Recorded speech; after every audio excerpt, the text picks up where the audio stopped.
जनौषधि save जनौषधि save जनौषधि ನಾವು ಇವತ್ತು ಸೇರಿ ಸಭೆ ಏನಂದರೆ ನಮಗೆ ಲಾಸ್ಟ್ ಒಂದು 10 days back zero distance policy ಹೊಸದಾಗಿ ಬಂದಿದೆ ನಮ್ಮ ಮೈನ್ PMBI ಇಂದ. ಸೊ ಅದು ತುಂಬ ನಮ್ಮ ಕೇಂದ್ರ ಓನರ್ಸ್ಗೆ ತುಂಬ ಸಮಸ್ಯೆ ಆಗುತ್ತೆ. ಆ ಸಮಸ್ಯೆಯನ್ನು ನಾವು ಹೇಗೆ ಬಗೆಹರಿಸ್ಕೋಬೇಕು ಅನ್ನೋದಕ್ಕೋಸ್ಕರ ಇವತ್ತೆಲ್ಲರೂ ಸೇರಿದ್ವಿ.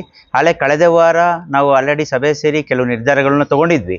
ಆ ನಿರ್ಧಾರಗಳನ್ನ ಜೊತೆಗೆ ಮುಂದೆ ಹೇಗೆ ಹೋಗ್ಬೋದು ಅನ್ನೋದು ಮುಂದೆ ಹೇಗೆ ಹೋಗಬೇಕು ಅನ್ನೋದನ್ನೆಲ್ಲ ಇವತ್ತು ಚರ್ಚೆ ಮಾಡಿ ನಮ್ಮದು ಒಂದು ರೆಸೊಲ್ಯೂಷನ್ಸ್ ಎಲ್ಲ ಕೆಲವು ಪಾಸ್ ಮಾಡಿದ್ದೀವಿ.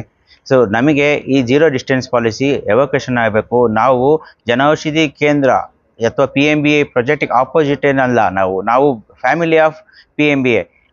ಆದರೆ ನಮಗೆ ಒಳ್ಳೆ ರೀತಿ ಸರ್ವಿಸ್ ನಾವು ಕೊಡ್ತಾ ಇದ್ದೀವಿ. ಇನ್ನೂ ಜಾಸ್ತಿ ಮಾಡಲಿಕ್ಕೂ ನಾವು ರೆಡಿ ಇದ್ದೀವಿ, ಸಪೋರ್ಟ್ ಕೊಡಲಿಕ್ಕೆ ನಾವು ರೆಡಿ ಇದ್ದೀವಿ. ಆದರೆ ಇನ್ನು ಮುಂದೆ ನಮಗೆ ಹೇಗೆ ಡೆವಲಪ್ ಮಾಡಲಿಕ್ಕೆ ನಮಗೆ ಹಳ್ಳಿ ಕಡೆ ಏನಾರ ಮಾಡ್ಬೋದಾ ಅಥವಾ ತಾಲೂಕಾ ಪ್ಲೇಸ್ಗಳಲ್ಲಿ ಮಾಡಿಬಿಟ್ಟು ಅಲ್ಲಿ ಇನ್ಸೆಂಟಿವ್ ಕೊಡೋದ್ರ ಮೂಲಕ ಹೆಚ್ಚಿನ ಮೂಲಕವಾಗಿ ಇಲ್ಲಿ ಇನ್ಸೆಂಟಿವ್ ಕೊಟ್ಟರೆ ಅಲ್ಲಿನೂ ಕೇಂದ್ರಗಳು ಓಪನ್ ಮಾಡ್ಬೋದು. ಮೋದಿಯವರ ವಿಷನ್ ಏನಿದೆ, ಮೋದಿಜಿಯವರ ವಿಷನ್ನು 25,000 ಮಾಡೋ ವಿಷನ್ ಏನಿದೆಯಲ್ಲ, ಆ ರೀತಿಯೂ ಮಾಡ್ಬೋದು. ಅದನ್ನು ಬಿಟ್ಟು ಇನ್ನೂ ಸಲಹೆಗಳು ಆಲ್ ಓವರ್ ಇಂಡಿಯಾದಲ್ಲಿ ನಡೀತಾ ಇದೆ. ಈ ಪ್ರೊಟೆಸ್ಟು ಇವತ್ತು ನಾವು ಕರ್ನಾಟಕದಲ್ಲಿ ಮಾಡ್ತಾ ಇದ್ದೀವಿ. ಆಲ್ ಓವರ್ ಇಂಡಿಯಾದಲ್ಲಿ ಇದ್ರ ಬಗ್ಗೆ ಪ್ರೊಟೆಸ್ಟ್ ನಡೀತಾ ಇದೆ. ನಾವು ಪ್ರೊಟೆಸ್ಟ್ ಅನ್ನೋದಕ್ಕಿಂತ ನಮ್ಮ ಸಮಸ್ಯೆ ಅಂತ ನಾವು ಹೇಳ್ಕೊಳ್ತೀವಿ. ನಮ್ಮ ಫ್ಯಾಮಿಲಿ ಇದು, ಆದರೂ ನಾವು ಹೇಳ್ಕೊಳ್ಲೇಬೇಕು, ನಮ್ಮ ಸಮಸ್ಯೆನ ಹೇಳಲೇಬೇಕು. So solve ಮಾಡ್ಕೊಳ್ಲೇಬೇಕು. ಸೊ ಅದಕ್ಕೆ ಮುಂದಿನ ನಿರ್ಧಾರಗಳನ್ನ ಇನ್ನೂ ಮಾತುಕತೆ ಮೂಲಕ ಬಗೆಹರಿಸಿಕೊಡಿ, ರಿವೋಕ್ ಮಾಡಿಕೊಡಿ ಅನ್ನೋದು ನಮ್ಮದು ಒಂದು ಎಲ್ಲರ ಕಡೆಯಿಂದ ಒಂದು ಮನವಿಯನ್ನು ನಾವು ಸಲ್ಲಿಸ್ತಾ ಇದ್ದೀವಿ. ಧನ್ಯವಾದಗಳು.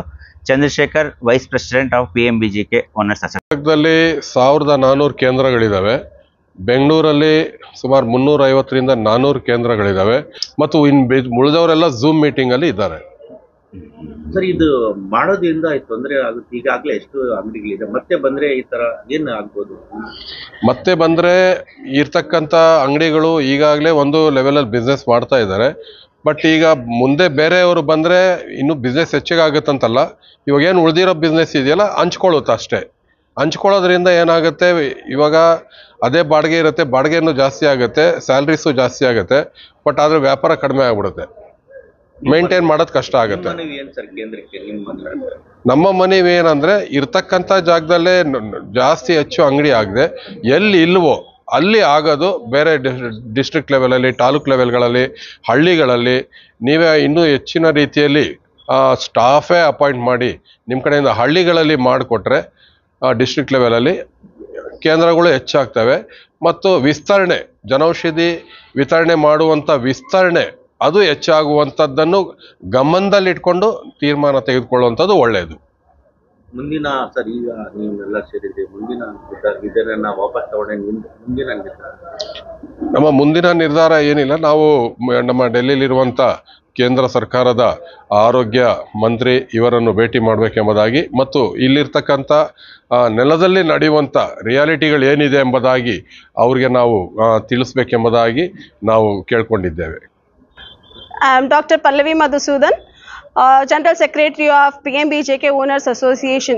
Sir, what the government has taken the decision today as a zero distance policy, nowhere it is going to be the positive opinion even from the customers as well as from the Kendra owners. It is damaging the Nobel project. The Nobel project, what the view that Modi ji having, that is not going to reach to each and every citizen, as it has reached in the metropolitan city. By increasing number of kendras, by making the zero distance policy, definitely it's not going to reach everyone, sir. Rather than that, give more empowerment to the rural areas where it is really required, and give more money benefit as well as financial benefit for them, as though they can implement in the rural areas rather than concentrating on the metropolitan cities. Already we have that motto, like we have to reach maximum beneficiaries overall India, not only in the metropolitan cities. And you are affecting the livelihood of the Kendra owners, sir. It is affecting whole family. At the same time, it is not going to help for the empowerment. Empowerment is going to destroy in future because of this decision. Nobel project is not going to be succeeded in future, what we have calculated the number of sales, how it is going on, the same way it will be happen in future also. The same sales you will get through n number of Kendra owners. But Kendra owners also will not survive with us. At the same time, beneficiary also same range of number of it will be. So please consider this, revoke this policy, and please accept that it is not the reality of we are going to reach 25,000 number of Kendras by this March 2026. It is damaging the project. And it is going to be a very much bad opinion among the beneficiaries, among the citizens of India. Maybe it is not reaching Nobel project to the everyone. That's the reason they have taken this decision.